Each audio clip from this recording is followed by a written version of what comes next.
PM Modi आज मुंबई में France के राष्ट्रपति इमैनुअल मैक्रों से मुलाकात करेंगे। दोपहर 3:15 बजे लोक भवन में द्विपक्षीय बैठक होगी, जिसमें दोनों देशों की रणनीतिक साझेदारी में हुई प्रगति की समीक्षा की जाएगी। दोनों नेता शाम 5:15 बजे भारत फ्रांस नवाचार वर्ष 2026 का उद्घाटन करेंगे। भारत यात्रा पर आए मैक्रों दिल्ली में हो रहे AI इम्पैक्ट समिट में भी हिस्सा लेंगे। भारत में ही अब निर्माण की तैयारी चल रही है। ये निर्माण उन मिसाइलों से जुड़ा हुआ है जिसको लेकर भारत और फ्रांस के बीच डील होने वाली है। भारत इलेक्ट्रॉनिक्स और सेफ्रॉन ने मिलकर संयुक्त कंपनी बनाई है। ये मिसाइल राफेल और तेजस विमानों में लगेगी। हैमर मिसाइल की रेंज की बात करें तो मोटे तौर पर 60 से 70 किलोमीटर है। इसे पहाड़ी क्षेत्रों में दुश्मन के ठिकानों को बर्बाद करने के लिए बहुत ज्यादा प्रभावशाली माना जाता है।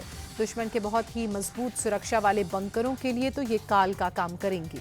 अमेरिका द्वारा बैन किए गए ईरानी तेल टैंकरों पर भारत ने बड़ी कार्रवाई की है। भारत ने ईरान से जुड़े 3 संदिग्ध तेल टैंकरों को जब्त किया। हालांकि ईरान की ऑयल कंपनी ने भारतीय एक्शन को लेकर अपनी सफाई देते हुए कहा कि इन तीनों जहाजों का उसकी कंपनी से कोई संबंध नहीं है। जहाज पहचान छिपाने के लिए बार बार अपना नाम बदलते, जानकारी बदलते, जिससे कि कोस्टल सिक्योरिटी में लगी एजेंसियों की नजर से बच सके। पीएम मोदी ने धार्मिक नेता और ग्रैंड मुफ्ती शेख अबू बकर अहमद से मुलाकात की। मुसलमानों के धार्मिक नेता हैं। दोनों के बीच सामाजिक सद्भाव, भाईचारे और शिक्षा सुधार जैसे मुद्दों पर चर्चा की गई। ग्रैंड मुफ्ती शेख अबू बकर अहमद को कांतापुरम AP अबू बकर मुस्लियार को कहा जाता है। वो देश के 10वें ग्रैंड मुफ्ती हैं। उनका ताल्लुक केरल से है। उन्होंने कोझिकोड में जामिया मरकज की स्थापना भी की। अबू बकर अल इंडिया सुन्नी जमीयतुल उलेमा के महासचिव भी हैं। CBSE के 10वीं और 12वीं बोर्ड एग्जाम आज से शुरू हो गए हैं। दोनों परीक्षाओं में 43 लाख से ज्यादा छात्र हिस्सा ले रहे हैं। इस बार कई नियमों में बदलाव किए गए हैं। 10वीं के छात्रों को 2 बार बोर्ड परीक्षा देने का मौका दिया जा रहा है, तो वहीं बिहार बोर्ड मैट्रिक परीक्षा भी आज से पूरे राज्य में शुरू हो गई है। परीक्षा में 15 लाख से ज्यादा छात्र शामिल हैं। सख्त सुरक्षा व्यवस्था के बीच 1699 केंद्रों पर 2 शिफ्ट्स में परीक्षा हो रही है। बिहार बोर्ड मैट्रिक परीक्षा की आज से चूंकि शुरुआत हो गई है। तो वहीं राजधानी पटना से एक हैरान कर देने वाली खबर सामने आई है। वीडियो सामने आया है। ये तस्वीर पटना के मिलर स्कूल की है, जहां देर से परीक्षा देने पहुंचे छात्र गेट बंद होने पर दीवार फांदकर स्कूल के अंदर चले गए, जिसका वीडियो इस वक्त सोशल मीडिया पर तेजी से वायरल हो रहा है। भारत दुनिया में सबसे अधिक छुट्टियों वाला देश है। 2026 में छुट्टियों को लेकर जारी कैलेंडर में भारत टॉप पर है। दुनिया भर के देश अपनी संस्कृति, धर्म और काम के बीच संतुलन बनाकर छुट्टियों का ऐलान करते हैं। भारत अपनी धार्मिक सांस्कृतिक विविधता की वजह से 42 सार्वजनिक छुट्टियों के साथ पहले स्थान पर है, जबकि दुनिया भर के देशों की औसत छुट्टियां 13 हैं। क्यू रिसर्च सेंटर ने जारी किया छुट्टियों का ये इंडेक्स। देश में महंगाई के मोर्चे पर एक बार फिर चिंता बढ़ाने वाली खबर सामने आई। कॉमर्स एंड इंडस्ट्रीज मिनिस्टर की ओर से जारी किए गए डेटा के मुताबिक जनवरी में थोक महंगाई बढ़कर 1.81% पर पहुंच चुकी है। इससे पहले दिसंबर में थोक महंगाई 0.83% पर थी। ये 10 महीनों में सबसे ज्यादा है। मार्च 2025 में थोक महंगाई 2.05% पर थी। कॉमर्स मिनिस्ट्री ने थोक महंगाई के आंकड़े जारी किए। रोजाना की जरूरत वाली चीजों की महंगाई 0.21% से बढ़कर 2.21% है। बिहार के मुजफ्फरपुर में जननायक कर्पूरी ठाकुर की जयंती समारोह के दौरान कांटी प्रखंड में राष्ट्रीय जनता दल के 2 गुट आपस में भिड़ गए। कार्यक्रम में आरजेडी नेता इसराइल मंसूरी और आरजेडी नेता हैदर आजाद के समर्थकों के बीच जमकर बवाल हुआ। दोनों नेताओं ने भी एक दूसरे पर गंभीर आरोप प्रत्यारोप लगाए। इस समारोह में बिहार सरकार के पूर्व मंत्री मोहम्मद इसराइल मंसूरी मुख्य वक्ता थे। कार्यक्रम के दौरान जैसे ही हैदर आजाद पहुंचे, वहां माहौल तनावपूर्ण हो गया। जम्मू कश्मीर के RS-पुरा में बाल सुधार गृह से 3 कैदी फरार हो गए। फरार होने वाले कैदियों में 2 पाकिस्तानी भी हैं। कैदियों ने फरार होने के दौरान पुलिस वालों पर फायरिंग की, जिसमें 2 पुलिसकर्मी गंभीर रूप से घायल हो गए। फिलहाल पुलिस फरार कैदियों की तलाश में जुटी हुई है। जम्मू कश्मीर में हवाला के एक बड़े रैकेट का भंडाफोड़ हुआ है। गैर कानूनी पैसों की लॉन्ड्रिंग में इस्तेमाल किए जा रहे 8000 म्यूल अकाउंट फ्रीज करवाए गए हैं। पुलिस के मुताबिक इन खातों में आने वाला पैसा अलगाववादी या देश विरोधी कामों में मदद कर सकता है। बढ़ते खतरे को देखते हुए सेंट्रल और UT सिक्योरिटी एजेंसियां और दूसरी एनफोर्समेंट बॉडीज इन अकाउंट्स को बढ़ने से रोकने के लिए बैंकों के साथ बातचीत कर रही हैं। दिल्ली में 3 फरवरी को रील की सनक ने 23 साल के साहिल धनेश्वरा की जान ले ली। तेज रफ्तार स्कॉर्पियो ने साहिल की बाइक को इतनी जोर की टक्कर मारी कि मौके पर ही साहिल की मौत हो गई। अब बोर्ड परीक्षा के नाम पर आरोपी को जमानत मिलने पर इकलौते बेटे को खोने वाली मां का दर्द छलका। साहिल की मां का कहना है एफआईआर में आरोपी की उम्र 19 साल लिखी गई थी, फिर वो नाबालिग कैसे हो गया। आरोपी की कार पर ओवर स्पीडिंग के 13 चालान होने का दावा भी है। रील बनाने का जुनून लोगों पर इस कदर हावी हो चुका है कि वो किसी भी हद तक जा सकते हैं। कई बार तो लोग जान की बाजी तक लगा देते हैं।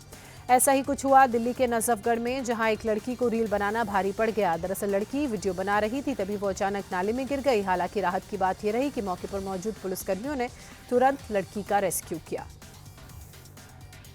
हरियाणा का रोहतक एक बार फिर से गोलियों की तड़तड़ाहट से दहल उठा। दिल्ली बाईपास पर बाइक सवार बदमाशों ने युवक की गोली मारकर हत्या कर दी। मृतक की पहचान बदमाश दिनेश गोगा के रूप में हुई। बाइक से आए 2 बदमाशों ने 28 से 30 राउंड फायरिंग की और फरार हो गए। हत्या की जिम्मेदारी भाऊ गैंग के सोशल मीडिया पर पोस्ट करने वाले गैंगस्टर सन्नी रिटोलिया और हिमांशु भाऊ हैं। पुलिस सीसीटीवी के आधार पर बदमाशों की अब तलाश में जुटी है।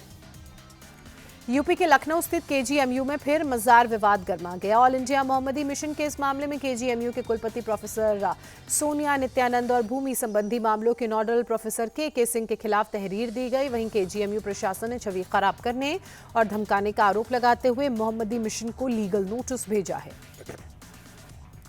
गाजियाबाद में भी एक मजार तोड़ने पर विवाद हो गया। सोशल मीडिया पर भी ये वीडियो जमकर वायरल है। इस मामले में साहिबाबाद पुलिस ने हिंडन नदी के पास एक पुरानी मजार तोड़ने के आरोप में हिंदू रक्षा दल के प्रिंस ठाकुर को गिरफ्तार किया।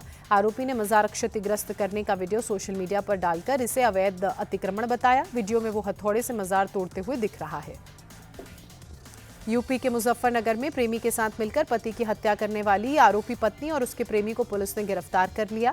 मलीरा गांव में हुई हत्या का पुलिस ने 24 घंटे के अंदर पता लगाया। हत्या में इस्तेमाल हथौड़ा, खून से सने कपड़े, चादर भी बरामद कर ली।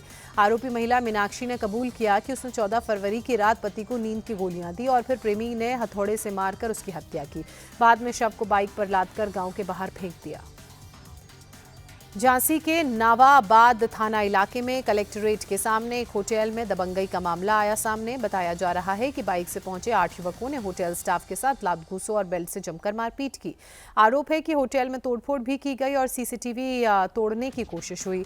पूरी घटना कैमरे में कैद हो गई। होटल संचालक ने पुलिस में शिकायत दर्ज कराई। अब पुलिस इसी सीसीटीवी के आधार पर आरोपियों की पहचान और फिर गिरफ्तारी का काम शुरू करेगी।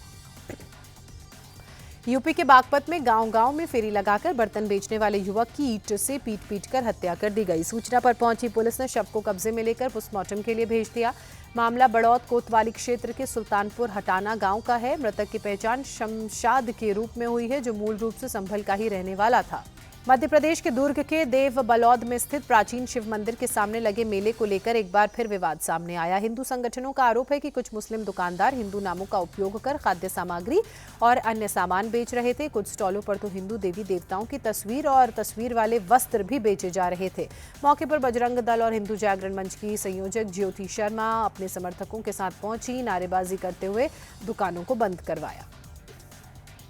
मध्य प्रदेश के इंदौर में एक बार फिर रफ्तार का कहर दिखा। बाबू मुरई कॉलोनी में कार सवार ने घर के बाहर खड़ी स्कूटी को जोरदार टक्कर मार दी, जिसके बाद स्कूटी उछलकर घर के बाहर खेल रहे मासूम पर गिर गई। हादसे में बच्चे को मामूली हालांकि चोट आई है। पूरी घटना वहां लगे सीसीटीवी में कैद हो गई। फिलहाल पुलिस फरार आरोपी की तलाश में जुटी है।